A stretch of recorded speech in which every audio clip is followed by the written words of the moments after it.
Okay, wonderful. I am so excited to dive in and get started on this event. Thank you all so much for tuning in today. It's wonderful to see all of your faces and all of your names.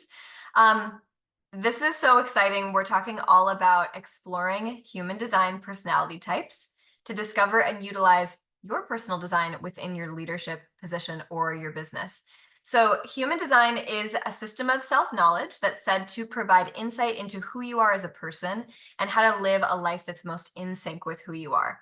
So, incorporating your human design personality into your leadership and business opens up this awesome avenue for living and working in an integrated and personal way. This event is going to be an introduction into human design, a basic understanding of personality type, strategy, and authority, as well as how to shift your approach within yourself and your business for increased alignment. Alex Mufson, our esteemed expert today, is a seasoned entrepreneur and a licensed clinical social worker, utilizing the principles of human design and the wisdom of an experienced therapist. Alex led her latest entrepreneurial project to skyrocket from 0 to 7 figures in under 3 years with no investors. As a business mentor, Alex is passionate about teaching others to build and scale radically human and values-led businesses in the same way that she did. Alex, we are so excited to learn from you today. We also know how valuable your time is. We really appreciate you for investing into Dreamers and Doers in this way. With that, I'm going to go ahead and hand it over to you. Thank you. Oh my gosh, thank you. That was like the best introduction, and this is such a fun group. I'm really excited. This feels very special. I have stood up a number of business projects in my life, and I have to say that this project of Rev and being able to bring human design into business feels like the most authentically me and the most a culmination of all the parts of myself. So being able to bring something that feels that authentic to you guys is really special. I want to start by saying that if you had asked me 5 years ago, I'm a licensed clinical social worker, which means I have like that master's degree in a clinical science, all of that. If I would be leading with something called human design, which is not at all like a peer-reviewed anything, I would have I don't even think I would have engaged with it. I think I would have said absolutely not. And so I think it's important to bring that part of the story forward, because there are parts of this that can feel challenging even to me, and I've been using it for many years now, because it sort of is beyond belief. So the story that I like to tell about how it came into my world, and maybe it's coming into your world today for the first time, or maybe you're like all in. I know Nicole's already all in. I was working with somebody on a project for just a few weeks, and they said, like, have you heard of human design? And I was like, no. And I went online and I Googled it, and I generated a chart. And of course, what came back to me, I was like, this does not sound like me at all. But then for some reason, before I exited out, I was like, did I make a typo in my time? And the answer was yes. I hadn't flipped it from AM to PM. So I was like, whatever, it's the same day, right? It's going to generate the same chart. No, because these things, sometimes it's the whole day, but sometimes it's within minutes that you'll see differences in the chart. So then what I got back was like, oh, okay, this is like, feels a little too on point. So I couldn't deny that, because I had this experience of first rejecting it. And then I pursued it for many, many months. And probably like 8 months later, I had hired a human design mentor specifically as part of some Q4 goals for my business to support me. Through that experience, one day, for some other reason, I had my birth certificate out. I had the time wrong by an hour. And again, it changed, not a lot. This time it was only within an hour, and there was only one thing that changed. And this human design mentor said, that's weird, because what's changing, like if you were that, it was just one center. Oh, AI is doing its thing, ignore that. If you were that, you would feel, and she went on to explain my internal experience word for word. And she's like, but you don't present like that. And I was like, ooh. Yeah, but you just said all my internal experience for that one. It was just one center that was off. And so at that point, my skeptical self had been confirmed, not on purpose, twice. And so then I was like, okay, I'm listening. And I was all in. So that's how I got to human design. And so if anyone feels challenged by any of this just being not peer reviewed, I'm right there with you. we're not going to go too deep into what it is, but it is a combination of a lot of things that some you've heard of, some you haven't. I find it very challenging that it was initially channeled by a white dude in the 80s. It's been put back to me that perhaps that's the only person or identity that people would listen to in that moment in time. And so that is the perfect person to be the vehicle. But that does challenge me. And I always want to say right up front that we are all using something that has been become public information. There has not been proprietary. If anyone says they own a piece of human design, they're lying, because that's been very intentionally not a part of human design. The primary source archives, which I listed there in case you get interested, are that middle-aged white guy in the 80s. And they do exist. And that is the only source of, like, you can purchase his original videos just for nominal fees. That's the only place. Oops, I'm closing that. Okay, so I think that what's so important to understand about human design is that there is a direct correlation with how we're experiencing our life. And you're going to see this slide again later on, but I want to use my story as sort of the container that we're working through. So the first business that I had as an adult, though my first business, I was 3 and I had the last woolly mammoth on earth, and that was imaginary. But my first business as an actual adult, I was an animal behaviorist. I worked with horses. That's a picture of me.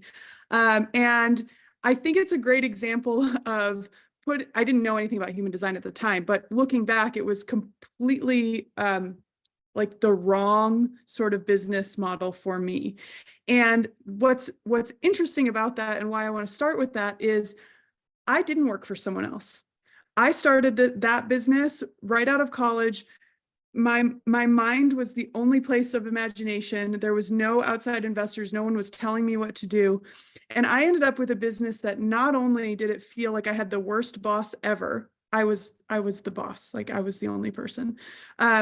Worst boss ever. And I got wildly sick. So not just I had obviously injuries from being a horse trainer, but also, like, I literally started having brain hemorrhages, and I'm not exaggerating. Like, I was absolutely catastrophically ill.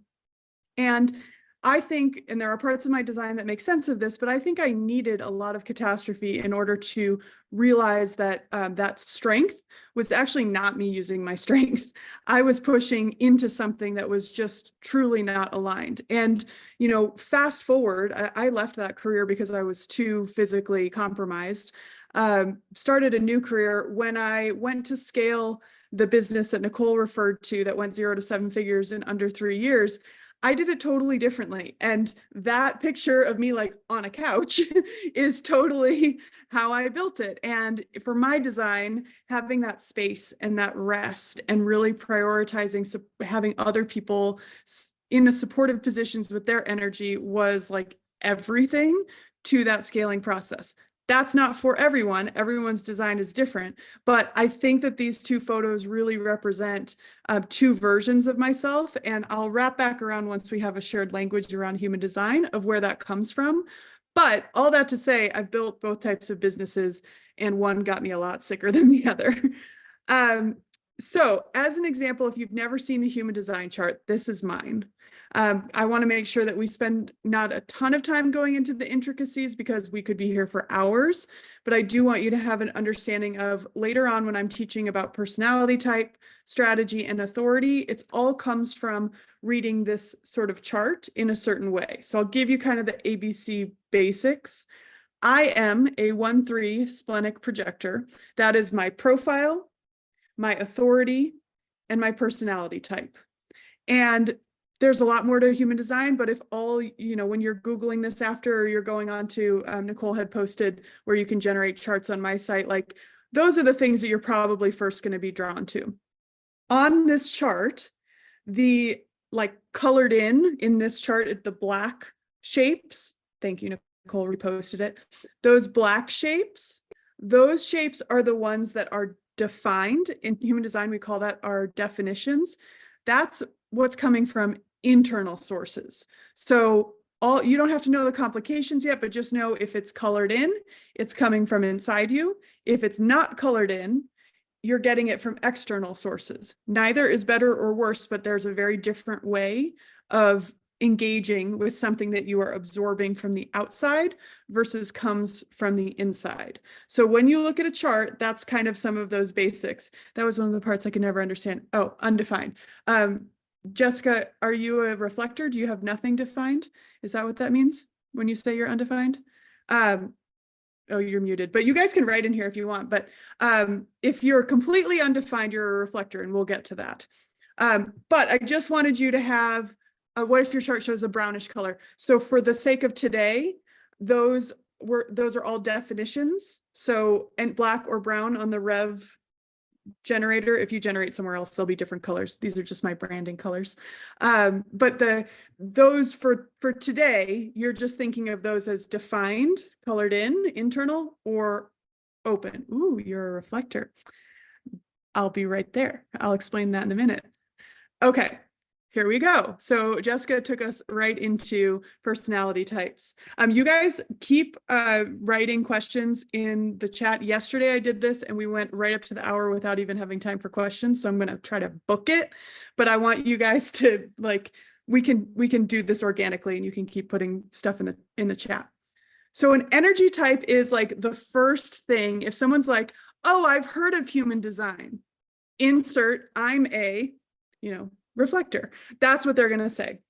So these are personality types that kind of help you guide like what you should be doing in the world. So if we're thinking about for business, this is a place where you can understand how you might position yourself in a business, whether you're a solopreneur and just putting together a support team of like fractional people, or you're scaling a bigger business. So I'm going to go through each of them. I'm curious if you guys can, if you know what you are, put it in the chat so I can kind of know who's in the room. Like if you know you're a reflector, you're a generator, just put that down and I'll track that to see, okay, we've got generators, we've got reflectors, projectors, generator. Okay, cool. So so far we've got a really good cross section. I'm sure there's a manifesting generator in here somewhere. So the first one we'll start with are the manifestors. In the human design arc of like the prophecy, whatever you want to call it, 1781 was kind of a big year. And in 1781, before 1781, there were no projectors. And I'm going to get to that. The manifestors, I knew we'd have a Manny Jen. The manifestors were like the kings and the queens, right? Like they're the ones who are like the ruling authority. They're the initiators. And so pre-1781, they were doing all the initiating, and in some ways they were like holding the vision, but they weren't holding a vision in like, I see what's needed. They were just like, I've got ideas, everyone else is going to make it happen. Manifestors now, post 1781, have a kind of a different experience of the world, because we have a fifth design, which is the projectors, that came in 1781. And because of that, a lot of manifestors who are initiators have been conditioned to not initiate. So if you are, I haven't seen anyone say they're a manifestor in this room, but if you're partnered with a manifestor, or you have a business partner or a child, a lot of the time they'll have lots and lots of ideas, but they'll have been kind of conditioned to hold back. And you'll see a lot of anger directly related to that. So for manifestors, anger is a really good cue that they're not living their most aligned life. So manifestors are the initiators. They're the ones who might say like, I have an idea. They're not really asking anyone to help. They're just saying, I have an idea. Then you come into the generators, and the manifesting generators are both builders. We talk about them kind of in one group called the sacral designs, which when you have these sacral beings that are meant to build together, it's about 70% of the population, but they're not quite exactly the same. So a generator, the doers, the builders, have so much energy. And when we go back, I'll show you a chart again, but when we look at the chart, it means that they have some things defined in them that mean the energy comes from inside. It's like, ooh, it's moving forward. And so generators are here to build. Manifesting generators, also here to build, also have an internal source of energy, but that manifesting part means they have like a little bit of initiating, a little bit of spark that comes from inside, versus generators are responding to something that they've experienced. It might not be another person. It could be something beautiful, like they see a beautiful butterfly and it like sparks their responsiveness, and then they have energy to move forward. Manifesting generators are also builders, but they tend to build and then spark another idea and build something different, versus generators can have a much longer arc in the build and be like in it for a long haul. So in one of my companies, Aspen Growth Coaching, the leadership team, I have 2 generators working directly under me as the visionary, and they will build the one project for a really long period of time. Versus manifesting generators, I have someone in our back office. She wants a different job every day, and she's happy when I'm like, guess what? I have a whole new plan for today. And she's like, great, what am I learning? Because she's sparking something new. So I want to make sure that manifesting generators and generators, though both builders, do have a different experience of the world. And I want to honor that. And we'll talk a little bit more about that later. Projectors are the visionaries, the seers. Projectors and manifestors neither have an internal source of their own sacral energy. So typically in a healthy like work environment or business partnership, you'll see like a projector with 2 or 3 generators or manifesting generators working with them. And that's sort of the perfect blend. And it doesn't have to be like in-house. Not everybody has to scale a business to have a bunch of W-2 employees, but you might have someone who is supporting you with your social media or supporting you with your bookkeeping or whatever. There's probably energy sources to help support your vision if you're a projector. Projectors are 20% of the population. I mentioned that manifesting generators and generators are 70%. I don't think I said this, but manifestors are about 9%. So projectors aren't the smallest amount, but they're not a huge majority. And that's why if you think about that 20% to 70% with the sacral beings, it's like a perfect ratio. And that's not by accident. Like that's how it works really well. I know on a leadership team, I love to have like 1 projector to every 2 or 3 generators and manifesting generators. It feels good to everyone. In particular, it feels good to the generators. In human design, if you are a projector and you start reading, you will see language that's not so kind, saying that projectors are like slaves to the generators and the manifesting generators. And that's just to say like, they have all this energy and they just need vision. And so it's our responsibility, I'm a projector, to provide that vision. So I think it's very important to note that in human design, the reason that I like it is that there's not a better or worse design or any feature within design. It just is. These are just value neutral. So you may be a generator, you may be a projector. Actually, there's no better or worse. And so I make sure to say that because there are some old school texts that will use that language. And I do think it's important to kind of neutralize that because that's the whole point of human design, is like none of us are better or worse. And reflectors, which is exciting, we have one of you in here because you're only 1% to 2% of the population. We all work together, that's correct.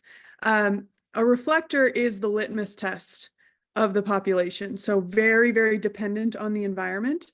And if you're hanging out with a reflector, so you go out with Jessica and she walks into a restaurant and she's like, nope, do not like it here, leave. Like, just leave. Don't ask questions. And a reflector is all undefined. So when I showed you that chart, they don't have any black or brown definitions. Very rare and cool that we have you in here, Jessica. Okay, so it's a scary looking chart. Please put any questions in the chat. I'm going to keep moving so we have time to chat together, but I will address the questions if something comes up. If you're like, Alex, you went too fast. Strategy and authority, to me, it's really important to know your personality type, but if you learn like one thing from human design, I think strategy and authority is the thing. On a bigger picture of human design, and something that I really like, it appeals to me as like the person who was in animal behavior doing like nonverbal work with nonverbal animals, to the therapist in me. It's about moving decisions from sort of like your mental conscious space to your body. And we see that ask across many spiritual, athletic, all sorts of platforms. We see that ask of like, this is what creates a balanced and healthy life. Strategy and authority is the way to do that. And in human design, that move is called moving from like your mental center, where your mind is in control of everything, which we have all been there, to what in human design is called passenger consciousness. I love the term passenger consciousness because it allows me to just sort of be like, whew, like my body is going to give me some of these answers, and human design is like the little biohack that gets me there. I find that very relieving and very helpful.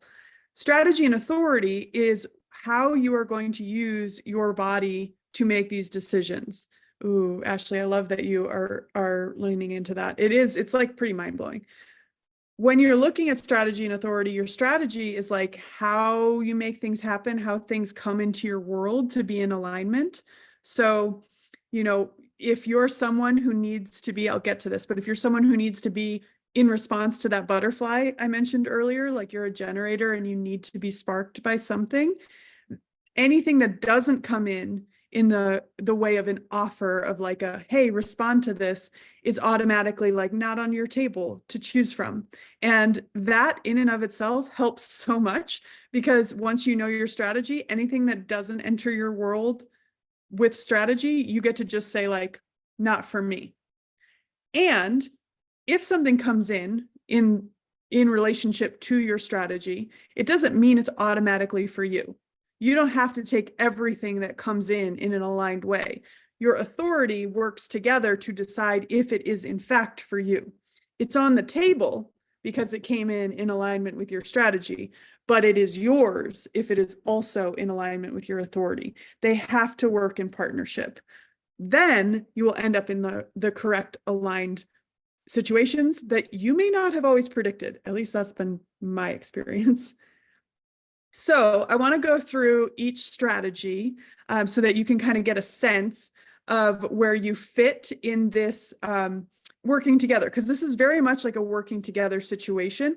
Because if someone who, is a response person has nothing to respond to, they'll never get to move. So again, this takes all of us. So if you are a manifester, your strategy is to inform. I love the image of like the kings and the queens. They wake up in the morning, they have an idea, and they just tell everyone. They are not asking for permission.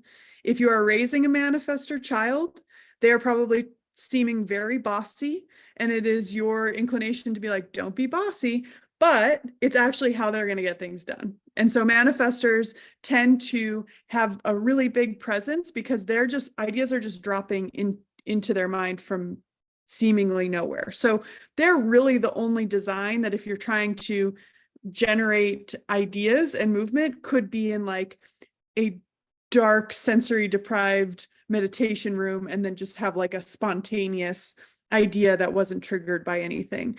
I'm not saying all these other designs can't enjoy meditation and have mental health benefits and whatever, but you're probably not going to just have like an idea drop in with no stimulus unless you're a manifester. So your job is to always inform so that other people can decide if they opt in. So if you're a manifester, you are going to seem a little bossy in our world construct. I don't see it that way, but just like if you love a manifester, you've probably felt this before. So if you are a generator or a manifesting generator, your strategy is to respond. This one is the one that I mentioned. It doesn't have to be a person or an idea. It might be a manifestor saying, I have this idea and I'm going to do this. And you feel so lit up by it that you're like, wait, I opt in. Like that very well may be what happens. It also may be that you're taking a walk and you stumble upon this interesting billboard and you have that same lit up idea and you respond to a mission or a concept or a purpose. This is often seen as like a gut response. And because it's 70% of the population has this gut response, I actually think that a lot of things that are built as far as business goes are built for generators and manifesting generators, because that we hear that a lot in business, like follow your gut, do this. I do want to put the caveat that just because your strategy is to respond, when we get to authority, you may still have a wait and pause authority. Some people with responsive strategy, they just get to know immediately. Some have to wait. We'll see that in authority, but that gut response is still going to be there.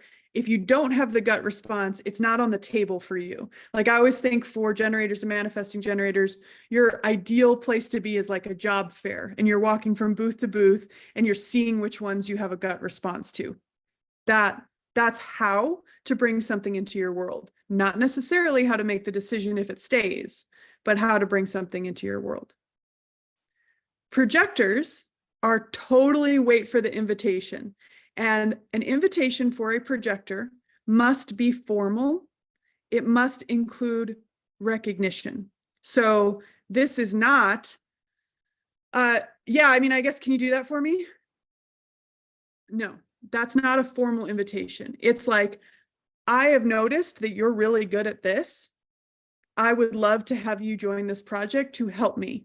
Or can you please share what you see about me? I've noticed that you see things in a very unique way. Those are formal invitations with recognition.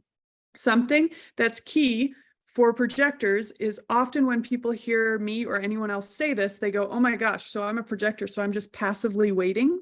No, this is not actually a passive experience. It's actually a very active experience. You don't get to walk around saying, Nicole, I noticed this about you, and I'm a projector and I see everything about generators, so I'm just going to tell it. Like, no, you don't get to do that. You got to wait until Nicole says, hey, would you please give me some thoughts on this? Like, that's what projectors are often doing, because they're seeing everything, but they haven't been invited. What there should be instead is, while you're waiting for an invitation, you're following your interests, you're studying, and you're making visible what you are studying, so that the right people will acknowledge, see you, recognize you, and then invite you in. And so that's a really important place, if you love a projector or are a projector, to make sure that you're encouraging study and you're encouraging making visible what you're learning so that people can opt in. And reflectors, your strategy is to be carried. And you're going to see this with authority too, but there's a lot of space in a reflector's life, in that you won't always know where you're going, usually for a lunar cycle for like 28 to 30 days. And it's going to feel like you're very dependent on the environment. So often when I'm supporting and mentoring reflectors, if they are stuck, I ask them to shift their environment, because that will often stimulate something new. And it still doesn't happen fast. It's still they have to run through a lunar cycle, which we'll get to with their authority. But environment is very, very important. And that's why, once again, if you're hanging out with a reflector and they don't like the vibe, get out. Just run. Any questions? You can put it in there. I'm going to move to authority, but if there's questions about strategy before I move forward, please don't hesitate. Okay, authority. So I put the chart back here because a lot of you are going to go and try to read charts on your own, which is awesome. And I want you to know how a lot of this is being created. I hope you can see the little blue pointer on the screen. The authority, so the authority is the first center, if we call it the shapes or the centers, that is colored in. I tend to say lit up because I like that feeling of like, oh, it's lit up, but it'll be colored in on a chart. You're never going to use this bottom one. That's the root center. That's a kind of like a motor center. You're not going to, that's not an authority. So it starts right here. This one is not lit up in my chart, but that's the solar plexus, and it's the emotional center. So you move from this one to this one to this one, and you move kind of in a first, if we're looking at the screen, it's right to left. And so you find the first one that's colored in. Oh, there's a question. All the other groups had things they were supposed to do. Oh, yes. There is your, you're vibing with your environment, Jessica. Like you're doing a lot of waiting for 28 to 30 days. When we get to the cycle of the moon on yours, I think it'll make a little more sense, but you're correct. You don't have the active sense that a lot of other designs do. So I'm glad you felt that. So we're moving from right to left. I'm going to kind of talk about each authority, but just know that the reason one is the authority is it's because it's the first one defined on the chart. So I'm over the square right now. This is the sacral center. If you have this as the first one lit up, you are a sacral authority, which means that you are a manifesting generator or a generator. Remember when I said you will always have a response strategy to respond if you're one of those people? If you also have this as the first thing lit up, so it might be lit up, but then you also have this little triangle lit up, that means it's not your authority. That means it's not the first thing that's defined on your chart. But if it is the first thing that's defined on your chart, lucky you, you have a first response, a gut feeling, and that's it. You just follow that. That's a yes or no in the body. That authority speaks really loudly and is typically a very physical response. So would you guys put your authorities in the chat so I know kind of who's around? But if you're a sacral authority, you're going to have a really, oh, cool, first one. Catherine's like, me. Oh, wow, bunch, you guys, all sorts of things. This is awesome. So if you're a sacral authority, you are going to feel this like full body experience. Some sacral authorities will tell me that they feel like goosebumps, or if it's wrong, they feel stomach aches or headaches. Like it's very, very visceral. Now, you may or may not have this sacral center defined if you have this white one to the right, the solar plexus defined. If you have both defined, all of a sudden, you're probably getting that in the moment sacral response, like, whoa, this is how I feel. But if you also have this one defined where my cursor is over the emotional center, you don't get to believe that first gut response. And that's where this gets a little bit more specific than just like, I think a lot of the like business advice out there that's like, follow your gut. Well, wait. Let's make sure that you are a gut response person so that if you have, so Nicole, you actually mentioned that you are a generator and you are an emotional authority. That means that you have both of these lit up. So you'll feel a gut response. And unfortunately, that means it's on the table to consider, but it means nothing about whether or not it's actually for you. So emotional authorities have to ride the wave until they land. I find I'm not an emotional authority, so I haven't had this experience, but my experience working with lots of emotional authorities is that most people with that defined solar plexus will understand what it feels like when they land the plane. It'll feel like some sort of peace comes over them. Sometimes for some decisions, it'll take 5 hours. Some decisions, it'll take 5 years. Like they don't get to define that, but there's a feeling that comes in their body that feels very like peaceful when the plane lands.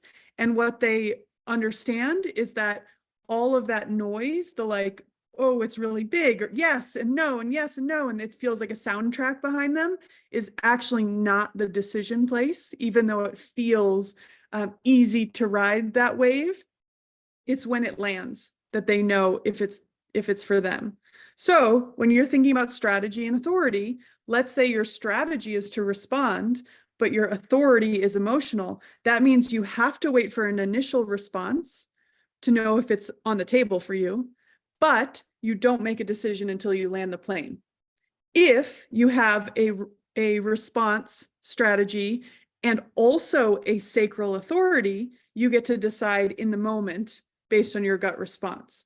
So there are obviously more authorities than this, but I want to use those two as the example of like, just because you have something defined doesn't mean it's your authority. It does mean it's part of how you operate in the world, but it doesn't mean that that's how you make the decision if something stays. Once your authority has spoken, then you might go to other defined centers to actually play it out. So on that note, the one that I have first lit up here is the splenic authority. that one is all survival. So if you're a splenic authority, it's all survival. It's all about, I mean, frankly, like staying alive, fear, like now. That can seem, if you are in relationship with a splenic authority, so if you run, your partner's chart or your business partner's chart and they're splenic, you'll notice that you have experienced them to seem impulsive. They'll seem like kind of flat, like there's no decision, no decision, no decision. And then out of nowhere, it'll be like, bam. And then they're just acting and you're like, wait, do you know why you're acting? And they're like, no, it's just time. And so for me, what I've experienced as a splenic authority is I don't get to know the why until later. And I can usually then use my other faculties, like my mind, to figure out what was happening in my splenic definition that made it feel right at that moment. Like I can piece it back together later. But if I were to wait until I had pieced it together, I would be late on responding and I might miss the boat. Versus what we just spoke about in an emotional authority, they're doing all that processing before the decision. So this is so important when you're working in a workplace or relationships to understand that if we have different decision-making authorities, we will go at different paces. And that does not mean that one person is not doing it right or is doing it wrong. And that's, to me, from a business standpoint, I run a fairly large team. All of my leadership people are emotional authorities, and I'm a splenic authority. So I'm out here acting like the crazy person who's just like, bam, bam, bam. And they're like, I need to sleep on that. And so we have to honor that we are different in those ways. Do we have any ego authorities? I don't think I saw that, but if we do, ego authority, it's that little box. Mine is dark at the little triangle. Ego authority, you're all about speaking it into existence. Ego comes with some negative connotations in our like language in English. It's also known as the heart center. And I try to remove some of those negative connotations by calling it the heart center more, because people who have ego authority or a defined ego, like me, benefit from successes. Like we benefit from getting the treat, but it's because it reaffirms kind of our direction of our hearts. And so if you're in relationship to someone who has an ego authority, they're probably going to need to feel some sort of reward for what is pulling them in that direction. And that's not wrong. That is given a lot of wrongness in our world, but it is not wrong for someone with a defined ego or an ego authority. I don't think we had any, well, did we have a self-projected? I feel like I might have seen that, but self-projected, all about talking it out, and it's all identity based. So a self-projected authority is serving their identity. And I don't know if you guys have ever used Voxer, but I use Voxer a lot at work. And when I encounter someone with a self-projected authority, I'm like, have you heard about the note to self memo on Voxer? Because anytime you have to make a decision, you actually don't need to send these messages to anyone, but you want to talk it out. And it might be a great place to talk it out in a note to self. So you'll find that self-projected authorities, if you are in relationship to one in business or in life or love, you'll find that they are often talking and don't always need you to be there for the talking. Mental authority, you're taking information in from the outside environment. So these people tend to really need, did we have any mental authorities? I don't think I saw that either. That one's a little bit more rare, but mental authorities are taking in information from the environment and they are kind of calculating it in that way. So it's a little less impulsive. And a lot of the time, mental authorities can feel a little bit like, oh my gosh, I'm pulled in all sorts of directions. Like I have all these tabs open, which one is for me? And so because they're taking in so much information from their environment. And lunar authority, Jessica, you actually asked about this, cycle of the moon. So unfortunately, the reason there's no action item attached to a reflector is because you get to wait pretty much a whole month before you see if something sticks around. So something might come into your world through the environment, and that feels really great. You're exposed to an environment you love, and it sparks an idea or whatever happens. You have to wait and see if that idea still feels relevant in 28 to 30 days. And so it does feel like it's less active, But I picture in the meantime, the reflectors are like chilling on the like fancy blanket in the middle of the field, and everyone's like bringing them treats, being like, what do you see when you're around me? Like that's sort of what's happening in the meantime, which is lovely, but it does take cultivating some patience. Okay, any questions, you can pop it in there. I want to give kind of an example of my multiple experiences of business for me, and then we'll leave some room if you guys have questions about your own experience. So for me, because you saw my chart, I have a lot of like undefined places. I'm really good at taking in energy and magnifying it. That's what projectors do. Think projector, we're projecting something from the outside. So this first business, I was like not invited into anything I was doing. I was just strong as hell and getting it done. And projectors often have a hard time deconditioning because we're used to just forcing our way through, and then it doesn't work. And we're like, I feel bitter now, which is our not self. And that's what was happening. I was not resting. I was ignoring my instincts. People who have undefined sacral centers, which is that square that I mentioned, when they are overly absorbing outside energy and then projecting it forward, often get sick. So in my case, I got very, very ill, and I continued to get more and more ill over the years. That's not an unusual experience for a projector who's not living in alignment. Versus when I can put myself in the position of the visionary, of the person who is open, like I'm out here saying like, hey, I love human design, I do it with business, but you guys all had to opt in to come hear me speak. If I tried to go into like a classroom full of like people that were required to be there, I would not be well received, because projectors tend to have a very penetrating aura about them. And so that's where the invitation has to be there. There's a default invitation because I made myself visible through Nicole's help at Dreamers, and then you opted in. So everyone here has invited me to share what I'm learning about. And I won't be telling you things about yourself unless you explicitly ask. So those two businesses, one, I grinded away and got really sick, and on paper kind of looked successful. Like I had a following, I had a steady business. Like it wasn't that it was like not working as a business. It was that I was dying inside of it. And I really want to make clear that any design, not just projectors, you can build a successful business out of alignment. Some people will say like, it'll never happen. I do not believe that, especially like strong ass women entrepreneurs.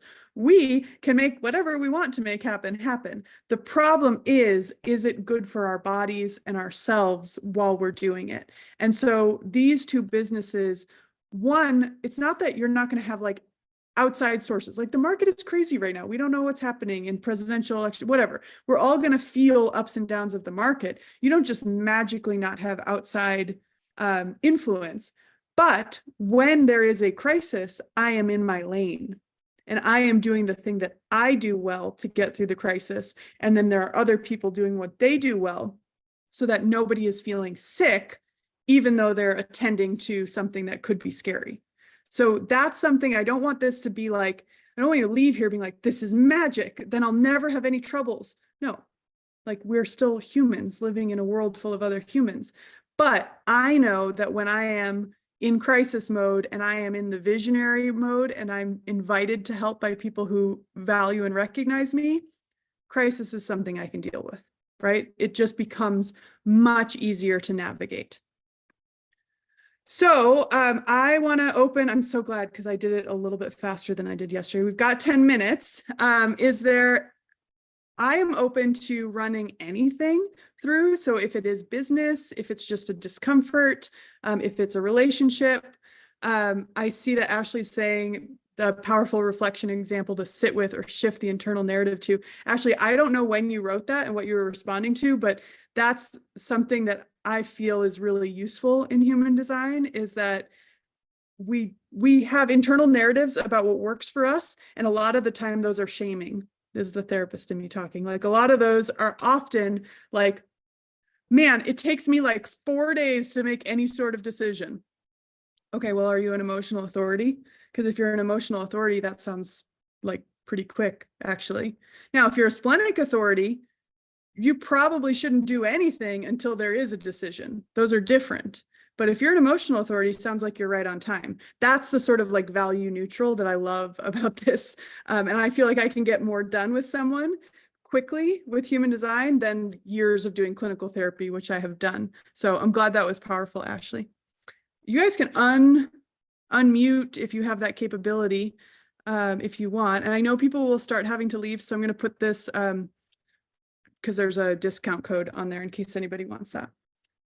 I'm going to put this out there. How can projectors thrive in sales given their design? That's a really good question. So first of all, I would suggest sharing what you're studying, because if you're a projector, I know you're studying something. I don't know what it is, but I bet you're interested in something. I think first sharing social media and other things that allow people to opt in. So this is a great platform. I'm a projector. I know myself. I actually have a generator who is the chief admissions officer at one of my businesses. She's out in the Bay Area this week marketing, like going places. I'm not doing that because that wouldn't allow people to opt in to my energy. Whereas she's never met someone who's not her friend. They're all more than happy to have her show up. And so that's a really interesting difference in that I want to make myself visible. I'm excited about human design. This is what I'm doing. I'm here to chat about it. If you want to come, cool. Versus Susanna, who's out there being like, hey, can we meet? Can we have coffee? Can we do it? If I did that, people would be like, this girl is pushy. That wouldn't work for me. So figure out what your place of visibility is and then start sharing what is working for you and what you're excited about and let people opt in. That really helps sales, at least for me. Ideal ratios of types of people in an organization, one project. Okay. So Jessica, you're a reflector. So I'm going to just say, there's just not going to be a lot of you. So we don't often see a reflector in an organization. It's not like there's no set ratio because there's only like 1% to 2% of you.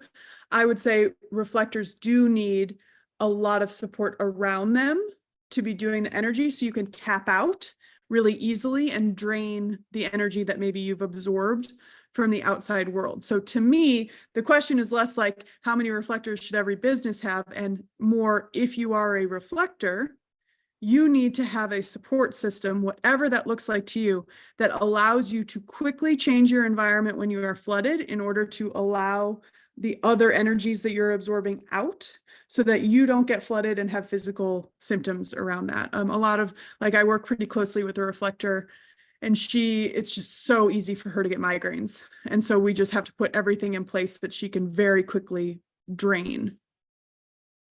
Struggle a little bit with being a generator, as I think of myself as an ideas person operating near the top of the action cycle. Also, I get bored if I'm only thinking about one thing at a time. Any thoughts? Okay, so you can still be the ideas person as a generator. Your ideas will come in response to being sparked. So I don't know if this like resonates for you, but you're probably someone who, like, you watch a YouTube video and you get like 10 ideas from it. You are on a walk and you see billboards, you get 10 books, you'll get all these ideas. Like, you can still be the ideas person. I just don't want you like in a dark room by yourself with no stimuli trying to like summon ideas. I want you to be in relationship with the world. I work with a lot of generators, both at like I said, my one company, my entire leadership team is generators. And then, so they're very much at the top of the cycle. They value having me as a projector to respond to when they feel like they've hit a wall. And then I work with a lot of generators who run their own companies. What they need to do intentionally is make sure that you're exposed to stimuli that feels exciting to you.